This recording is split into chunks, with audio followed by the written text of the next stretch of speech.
Okay, we're going to continue with the punch. Any other story? Yes. Okay. I have Fubara.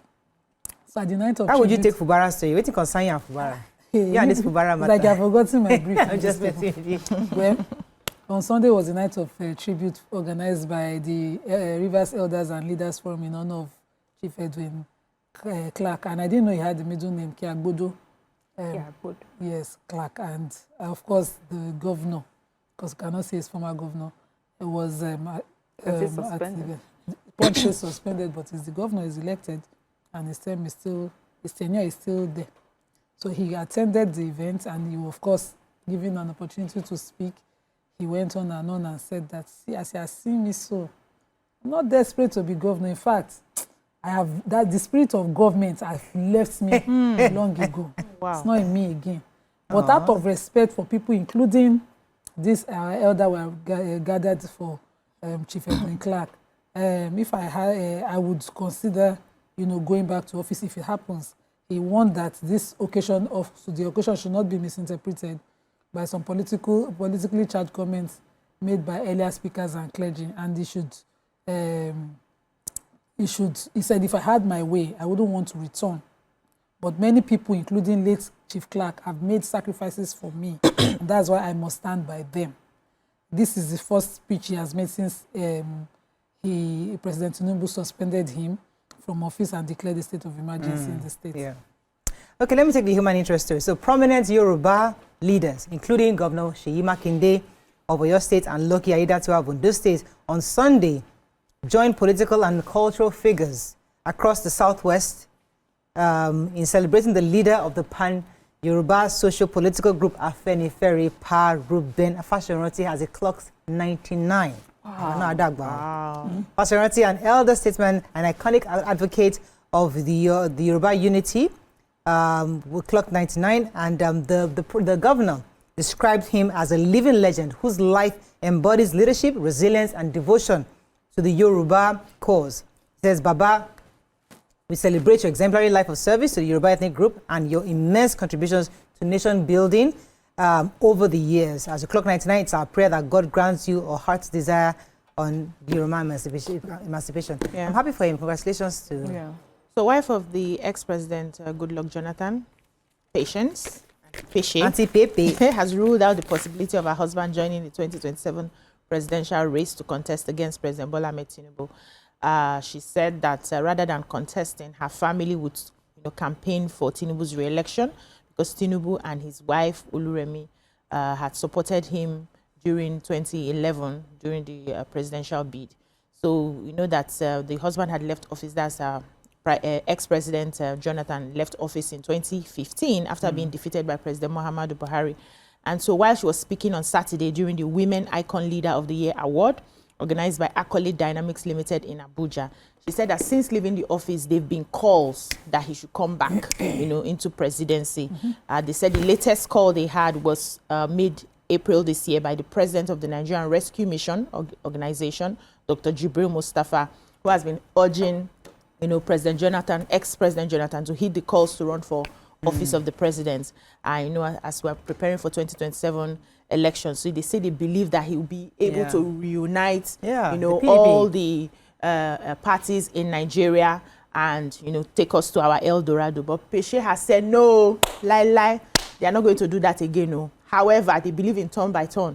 So the way Bola Tinubu had supported them in 2011, they are going to support him too instead of contesting. Nobody should stop them. The oracle of the Jonathan legacy has spoken. The oracle has spoken. They have to confirm from her. Yes, but I mean, PDP needs a hero. They need somebody who can actually run that ticket. And Jonathan is a good candidate for that. Yeah, Jonathan is somebody that step down. Because of conceding, so he's seen as a hero. So because they need to beat APC, you need a candidate that can strong, not just sway you politically, but also emotionally, sentimentally with the people. So Jonathan is a good candidate for that, but I guess not. Peshe has said no. Pepe has said I said the oracle has spoken. Daily Star, moving on. Jonathan's wife, we talked about that already. Enugu Air CNG buses transport terminals take off this month. Federal government evacuates 78 stranded Nigerians from Côte d'Ivoire. NPA refutes corruption allegations, reaffirms commitment to port modernization. PDP rejects BOT as governor parley's stakeholders. And rising poverty reduction goals threatened by persistent economic crisis. Mariam? Yeah, the Nigerian Ports Authority has categorically dismissed recent allegations of multi-billion naira corruption as false, misleading, and lacking any factual basis. They said that the claims that have been circulated online on some online platforms are spurious. The authority reaffirmed its unwavering commitment to transparency, due process, and public accountability. They also said that its financial operations are conducted under strict regulatory oversight, leaving no room for misapplication of funds. The budget and expenditure of the NPA are subject to rigorous scrutiny by the Ministry of Marine and Blue Economy, the Budget Office of the Federation, and oversight by the National Assembly. This makes any suggestion of financial impropriety impossible. And they also clarified that the emergency dredging of the Warri Escravos channel, critical to the nation's oil and gas logistics, was executed in full compliance with the Procurement Act 2007. The intervention was essential to mitigate rising siltation, prevent shipping disruptions, and avert significant economic losses. So, and that's so that. Miriam have taken our story, but I have I'm so sorry. Okay, go ahead. Well done to didn't NAPTIP realize. as well as the Nigerian embassy in Abidjan and the Nigerian community in Abidjan, as well as the International Organization for Migration. They worked in collaboration with Air Peace at no cost. They airlifted 78 Nigerians who were victims of human trafficking to Côte d'Ivoire, and they brought them back. They landed in Nigeria at the Lagos airport at 11 p.m. on Saturday.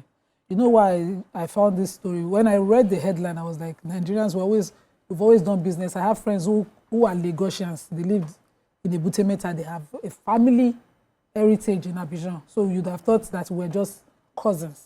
But some people, vulnerable people, according to the story, mostly underage girls, were trafficked for whatever purposes, illegal purposes, to that country, and they've been able to get them back. Okay. So I must commend them. They said they'll be doing a debriefing for them, of course, trying to help them settle, profiling them as well by NAPTIP and all of that. But well done to these agencies. So moving on to Vanguard, you have a story? Okay, Vanguard. Despite concerns, FG ramps up domestic borrowing to 10.85 trillion.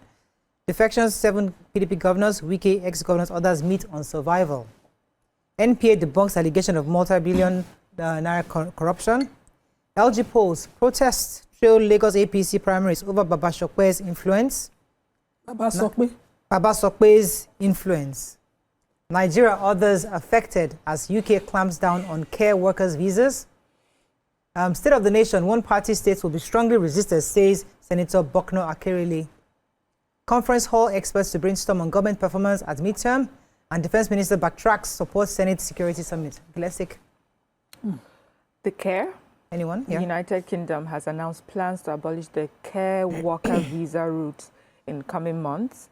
This is a move that could impact thousands of Nigerians seeking employment in the UK's health and social care sector.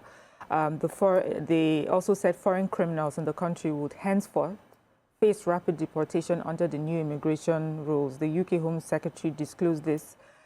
She said that the visa pathway heavily used by migrants would be phased out as part of efforts to curb overall migration. She said that this decision marks the end of a failed free market experiment that allowed widespread overseas recruitment. She's saying that changes will cut annual arrivals by around 50,000. So migration would come down significantly. But then we have this ban has sparked concern among providers who say they face critical staff shortages. Some of them are saying, where will these workers come from if neither the funding nor the migration route exists? They said they acknowledge the concerns, but care providers should hire from the 10,000 migrants already in the UK under care visas, some of whom took jobs that weren't actually here or that were not of the proper standard. Anyway, they're promising a new fair pay agreement for care workers. We saw that the huge increase in care work recruitment from abroad, but without actually ever tackling the problems in the system, and also dismissed. But the Shadow Secretary dismissed the move as a little 50,000 tweak, blaming conservative government for acting too late, So basically, as it concerns us, as we know, many Nigerians have jackpot based on this care visas, and it looks like it's something that is going to be stopped. Yeah. But with Nigerians, once one door closes, another something one there was time this thing was got there her was one that was very popular back in the day. I can't remember what it was called. Where people just come and legally migrating. Yeah. So there'll be different programs. Different countries will need different people at the same Well, time. we'd like them to stay home though, but Yeah, I Go have ahead. a story there. The Academic Staff Union of Universities, ASU, has accused the federal government of frustrating the smooth operations of the newly introduced Government Integrated Financial Management Information Systems, that's the GIFMIS, that replaced the Integrated Personnel and Payroll Information System, IPPIS, which was, it was controversial at the time. So the union is alleging that the government is using all known tactics to ensure the new system does not work in favor of university workers, especially lecturers, as a punishment for rejecting the IPPIS.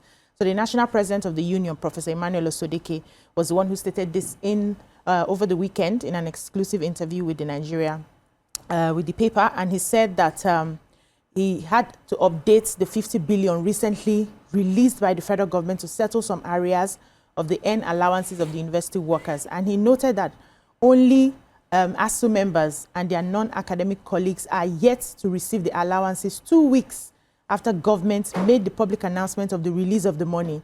But some of them also are yet to be paid their April salaries. He said many of the lecturers have not received their April salaries as we speak, and the issue is nothing other than to blackmail the members for rejecting the IPPIS. They are trying to see how they can bring them back to that platform. So he said the workers that are still on the platform, that's the IPPIS now, have already been paid their April salaries since first week of May. Meanwhile, those who had migrated into GIFMIS are yet to receive their money. That this is just like a way to frustrate them there so that they can go back to the IPPIS, and this has got to stop. So they're still waiting to see how the payments come in or take further action on the matter. Okay, thank you so much, ladies. We're going to go on a short break now. When we come back, we're moving to our hot topic of today. Stay with us. We'll be right back.